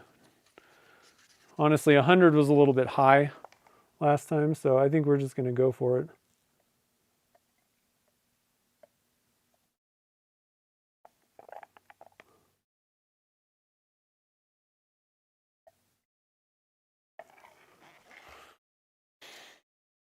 I really like this color. It's kind of shifty, whatever's going on.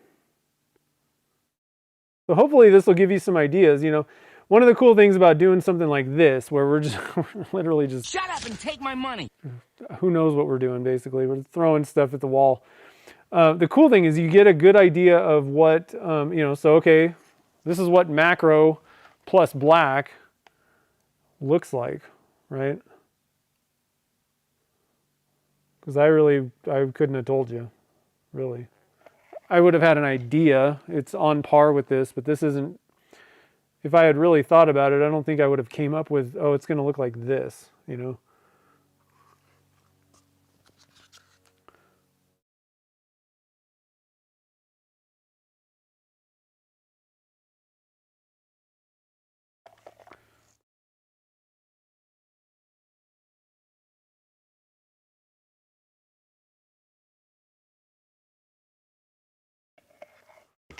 Got a little bit more here with these macros we can add. There we go. A little bit of this. I'm going to start here.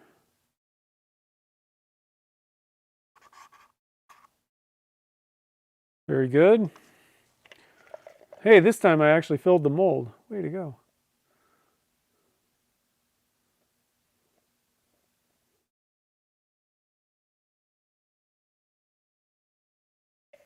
These are going to be kind of crazy, I think, guys. Pretty crazy. What do you think of that one? It's a little bit different. I think I like the first one a little bit better, maybe. But we'll have to see in the end. I think there's a lot of things going on in this. I think that's going to be one of the really interesting things about these. Because I'm just dumping all this stuff together, but I think the interesting part of it is going to be when we turn these, there's going to be like all these random like colors, and it all kind of seems like it's the same, but I think once we turn it down, these little bits of stuff are going to kind of pop out. Now, one thing that I actually didn't think about on this round that might come back to bite me. I was saying that 90 something should be good. The one issue is some of the bigger chunks of glitter may sink. So I think for the most part, most of these glitters are fairly small and probably not that big of a deal. And we ended up pouring at a pretty good temperature last time. I mean, it was over 100. That should be plenty, I would imagine. However, I poured a little bit earlier on this one, and some of the bigger chunks of glitter may sink. And the reason is you need to kind of wait till the end for heavier objects. Otherwise, the resin's too thin and it'll tend to sink through that stuff. It'll still move. The closer you are to the end of the working time, the less the resin, the thicker the resin is, number one, but also the closer you are to the point where it's just hard. So you always want to, things like that, that may sink, you always need to kind of go towards the end of the working time. So if your resin has like a 12-minute working time, you may need to kind of, you don't really want to do it by time necessarily, because that doesn't really always work out. You'll have to know like how long you have until it's like setting up on you, which I recommend just wasting a cup of resin and just sit there with a timer with a temperature gauge and keep mixing it and seeing what the properties are throughout that temperature, that way okay, I've got, again, I wouldn't recommend using a like time as a thing. I would use the temperature, but it's also good to know how much time you actually have, just as something nice to know.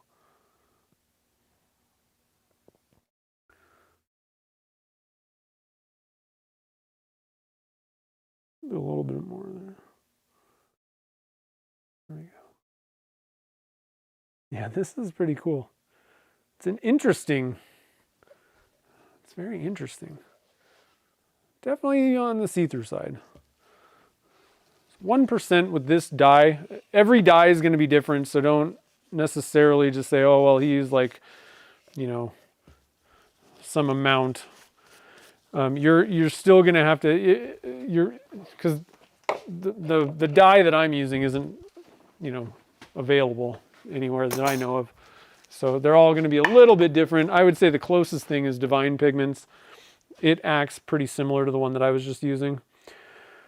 But so make sure to, do your own testing and don't just assume that using the same numbers and just some random black dye is going to work, But anyway, I'm pretty excited to see how this works. So again, I'm actually going to put a timer on the first one.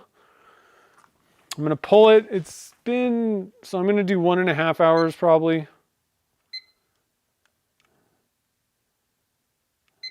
Yeah, that ought to be fine. I'm going to do 2 hours from now. It'll still be fine. But again, if you do short, like I did, you don't mix up enough resin and you're like, oh, I messed that up. and you need to top things off, you can, if you've got enough time, if you realize it right away, you can mix up some more resin. But I kind of, in some cases that may be the best way to do it, but I kind of don't recommend doing that, because what ends up happening often is then you start focusing on trying to get this other cup mixed. You don't mix it properly and you make other mistakes. Like, I'd rather see you short the mold right, like correct, do the pour correctly, but there's, you didn't pour enough resin in the mold. Get that done and then pull it out and pour more on top. You're going to be fine. It's not a big deal. Where you run into issues is if it's fully cured and then you got to pour some more on top. That's where things run into issues, where resin doesn't stick to itself. It's not going to like blend in together if you've got something that's fully hardened and fully cured, excuse me, and it's a smooth surface on the top. That's where bonding issues occur. But if you're doing what I'm going to do, I'm going to pull it in like a couple hours. So what you need to make sure you do is leave it in the pressure pot long enough where you know that the resin has set up. It's hardened. Air bubbles will not be able to come back. That's basically the pressure pot. All it's doing is removing air bubbles. It's the only reason we use it. That's all it does. If you pull your pressure, pull the blanks out of the pressure pot too early, the bubbles will just grow back, because all the pressure does is it collapses them. That extra pressure collapses them down to a very small amount. And then once that resin hardens, it's a solid, then the bubbles won't come back. They can't come back physically. However, if you release the air, the pressure, too early and the resin's still too soft to hold that bubble in suspension, it'll grow back and you'll have bubble-ridden blanks. So, in this case, I'm using Alumilite Clear Slow, and this is going to be case-by-case basis on the resin that you're using. Alumilite Clear Slow, with my temperatures in the shop, it's around 68 degrees. 2 hours is plenty. That's going to be good enough for the resin to be hard enough. I don't recommend pulling them then. I usually recommend a minimum of 4 hours in the pot for normal cases with Clear Slow. At around, room temperature, 65 to 75 degrees, somewhere in there. But if you're doing epoxies, that's going to be like an 8 hour, I don't know. I can't even recommend, because they have to stay in the pressure pot so much longer. I don't know when they're fully hardened. It's something you're going to have to play with. But with Alumilite and Alumilite Clear, I can give recommendations on those. So let's see. Let me scroll up. We got a Steve. Oh man, thanks for the super chat. I appreciate it. That's cool. Yeah, it's kind of a nebula looking thing. I don't know. They're very spacey for sure. I do think they're gonna nail kind of what I was going for. You think, fireworks. Now, we're not getting like lines for the most part. It's just more like spots. You could do, I think we were talking about like streamers and stuff. You could maybe put like yarn or do different stuff. You could maybe try, I already make blanks like this, but you can maybe try and make like thin wisps in there of different colors with like maybe a black excuse me, background. I need a drink. Good God. It's really dry here. Dry throat. So you could maybe try to do that. That becomes the hardest part of resin casting, is trying to make liquids do what you want. Like trying to get like very specific things, going on with, shapes and stuff. When you're talking about liquids being just poured together, it becomes extremely difficult to get, repeatable results. You may nail it one time, but it may not happen again. So, if you can use like solid objects to get the look that you're looking for, you could even use like 3D printing and different stuff like that. And then just dump some resin around it. That's much easier, and you're going to get repeatable results that way. So anyway, yeah, the gold. Hopefully the gold made Michael happy. Let's see here. Yeah, I mean, the other thing, almost everybody likes spacey looking things. So like anything like this will be not only for like people that are making pens, if you're going to sell the blanks, everybody's interested in spacey, nebula, whatever variants. People gobble them up, especially if you can come up with something a little bit more unique, the different, kind of thing, mixtures of stuff. But also the pen people. I mean, the end users of the pens love them too. It's always a good one. So, where's my bottle stopper mold? The faux burl. Yeah, I always have one, ready to go for whenever. So, and I got like 3 boxes of those things. So if anybody wants the over pours, in fact, I've got one right here that we can demold. I'll show you what they are. And I always want to make sure, like, some people may not get it, I guess. But it's a box of these things. So let me get on screen. I just kind of, you could do the air hose thing that works with these too. But usually you can just kind of peel them. Just be careful. This edge is like razor sharp. So when you're demolding these things, really watch. Don't like slide your finger like along the edge of this thing, because it'll slice the heck out of you. And I've done it a few times. So always just kind of pull it and then just kind of wait, push back and forth on the thing that's in there. But an easier way, literally, just go grab yourself one of these really good long, narrow things, and you just pull the side, and just like I demold the pen blanks, you can use air. Watch out, it may come flying out at you, but that can also help and avoid, cutting yourself on the thing. But anyway, I've got the boxes of these guys, and it's literally this thing. It's not a blank that I guess, I don't know. I don't think you could just like chuck this thing up as it is. But what they're meant to do is they're just over pours. So you got all these random fun colors in them. And then you just take yourself a 1.5 inch PVC pipe, drop it in there. Now this thing, you might need to kind of shave off just a little bit, sand off the edges. They get a little bit extra on there, but it should fit fine. And yeah, pretty good on most of the things. Sometimes there's a little bit extra stuff that you might need to just kind of sand off. But you basically just drop this into a 1.5 inch PVC pipe, and then you can pour clear on top and get yourself a full stopper. But it's cool because you don't have to mess around trying to get these kind of crazy random patterns. But I don't pressurize these, so be aware of that. There's probably going to be some little pinholes from air bubbles. So just be aware of that. I don't pressurize them. I don't want to. They're just a fun side thing, but you will have to recast, the clear part. So just be aware. But they're super cheap. I sell a box of 10 of these things for $10. So you can have kind of fun with it. It's just a little side fun thing. So let's see here. Chris. Oh, thank you for the kind words. I appreciate it. Mardi Gras, I like that, with pine cones. That's cool. Sweet. Well, that's the whole point. I like to do different stuff. Hopefully it'll, something that you see. I like to share tips because, there's nothing more frustrating than getting into something like this, some hobby, and it just being frustrating, like banging your head against the wall, like, making a mistake that you didn't even know was a mistake. So I try to be pretty broad about, like, here's how this works, and don't do this, or, this is not going to be awesome for you if you try it. But, hopefully it'll give you the don't do these things, but experiment all you want with all the rest of this stuff and have fun with it.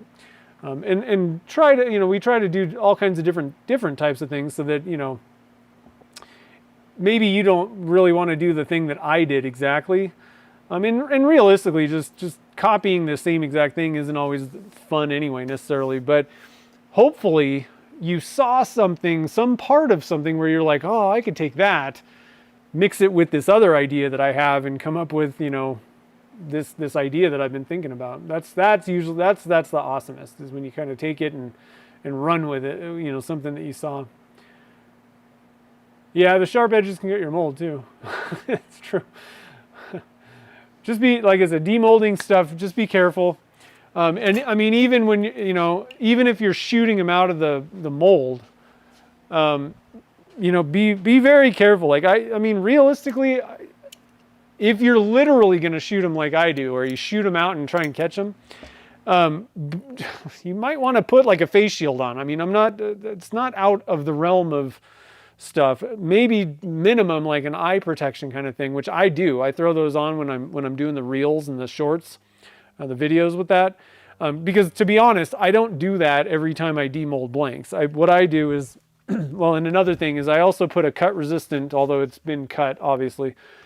Put some sort of a glove that'll pad or be resistant to cutting that you can use when demolding these things.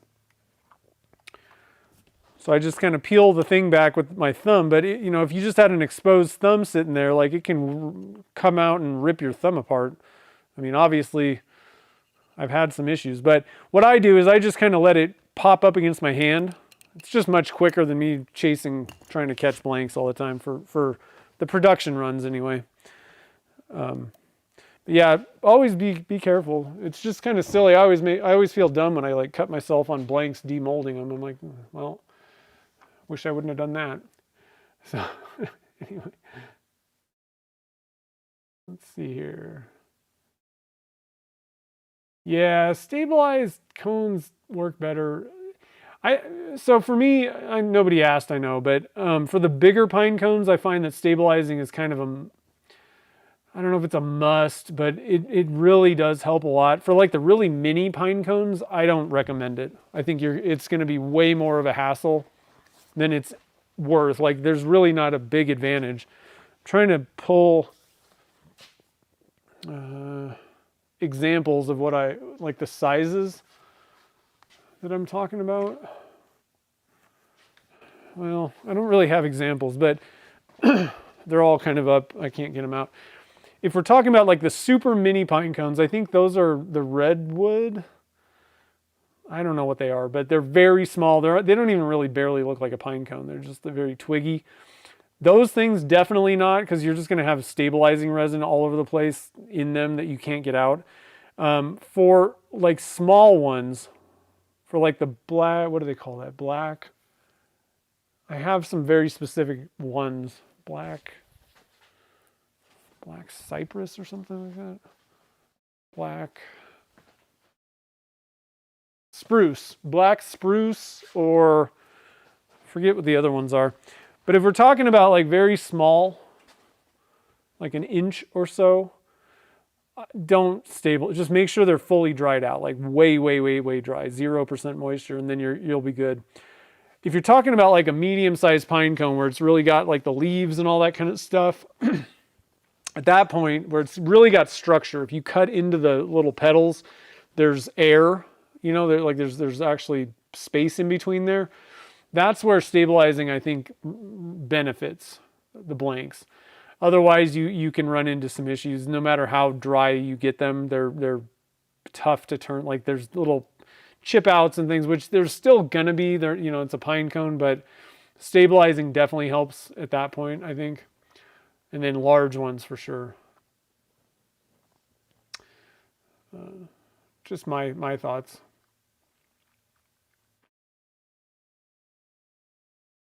Yeah, those long leaf ones and stuff.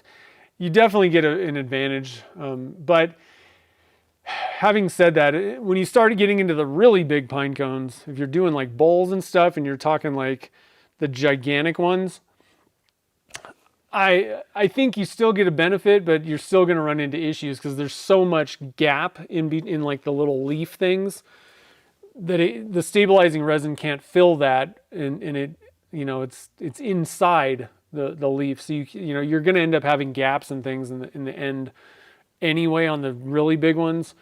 So just be aware of that. There's this like kind of in the middle thing where I don't know. Now, here's my other thought. If you really aren't set up for stabilizing and doing all that stuff, at that point, I don't know that it's really worth it at all.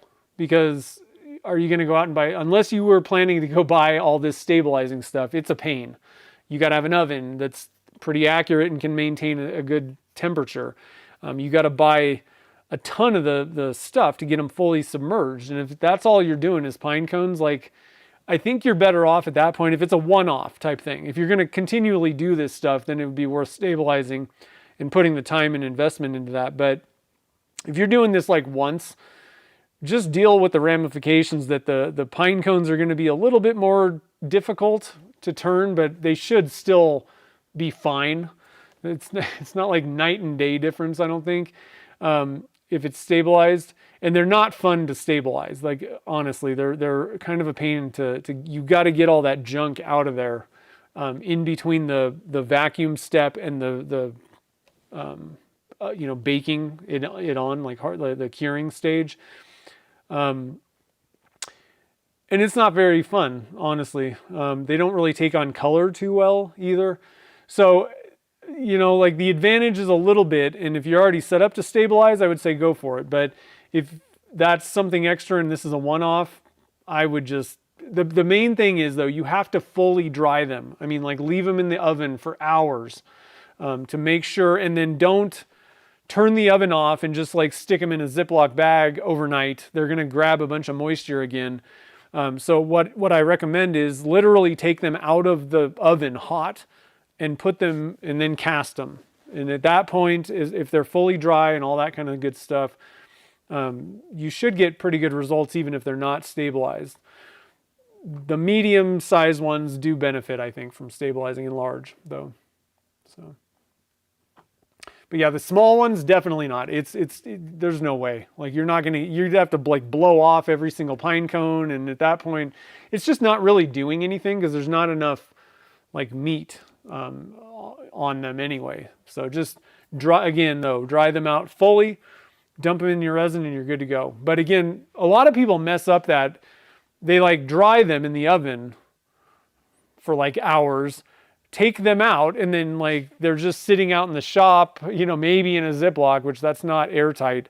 The minute you take them out of the oven, they start sucking up moisture out of the air, right? Because it's at zero, and they like to, all woods and materials like that want to be in equilibrium with their environment. So you can't just put it in the oven for 5 hours, take them out, and they just don't have moisture. They're just going to start sucking it up right away.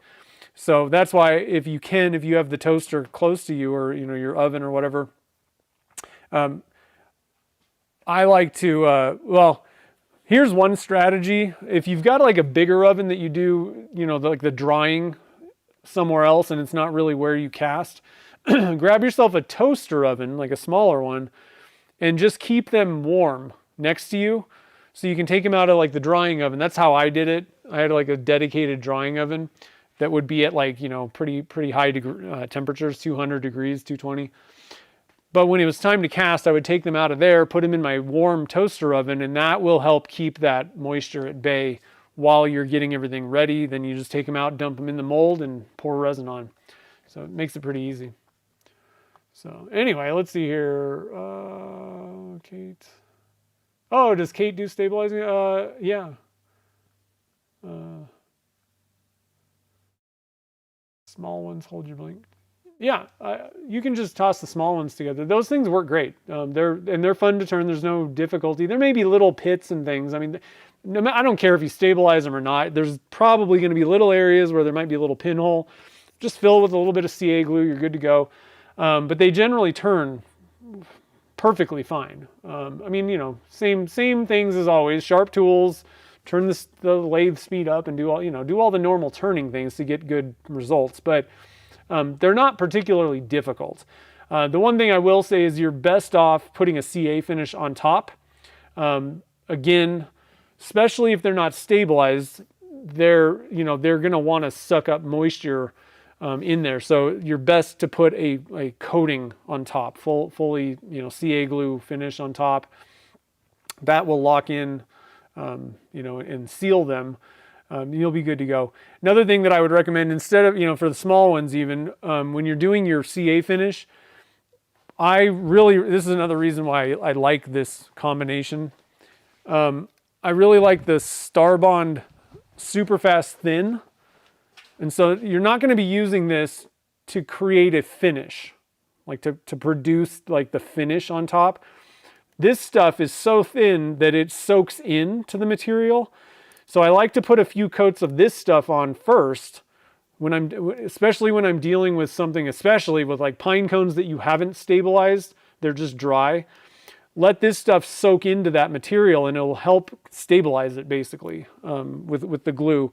But again, I'm not talking about, creating like an actual top coat finish on there. This is to help like stabilize them internally. Then use your, thick or medium or whatever you use for your finish. Start building up coats. But the thin also kind of lays down, add a few, and literally just douse the blank with that stuff and let it just soak into the pine cone. Create a few layers of that. That'll seal off the surface, and it'll make your actual finish steps go a lot faster, because that stuff's not trying to soak in halfway into the material. And it works for wood and all kinds of other, anything that's like that, where it may soak up some stuff. That super fast thin stuff basically acts as like a stabilizing resin, but it only takes 2 seconds. And don't use an accelerator on that. Let it soak in and fully dry, and you'll be good to go. So anyway, let's see here. I think that's about it, guys. So New Year's is coming. I hope everybody has a very safe and fun, happy New Year. I'm looking forward to next year. It's going to be pretty fun. To kick things off, like in February, we got the Turner's Warehouse open house. So if you haven't heard about that, or you haven't gotten your, reservations and all that stuff, head on out there. This year is going to be good. There are a lot of people going that I already know of already. So this would be a very good year to go if you have been thinking about it. They do a great job. It's on Friday and Saturday. I think the main event's on Saturday. I'm not sure, but I don't know what days it is. Let me look that up. I don't know what day it is. 5th. Hold on a minute. I want to give you guys, I think it's the 5th. Is that right? I got my plane tickets and everything. I can't think of when it actually is happening. I think I got it in my phone.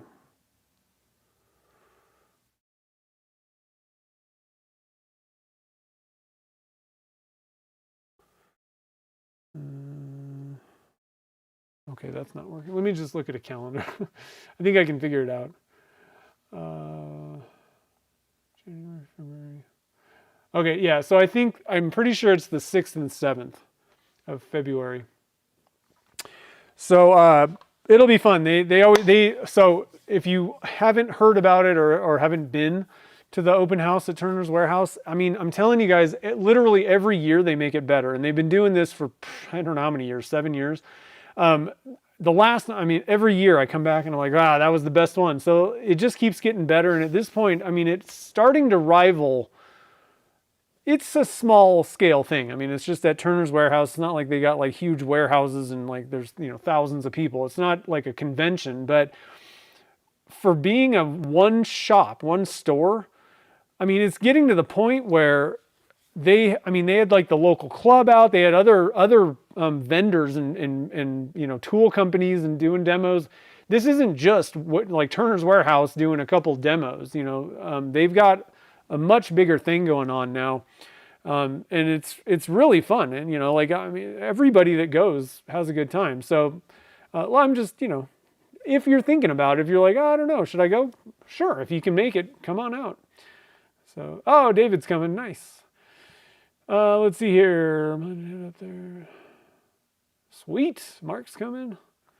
So yeah, definitely. And there's hotels. This year they got it. The travel and all the hotel numbers are cheaper.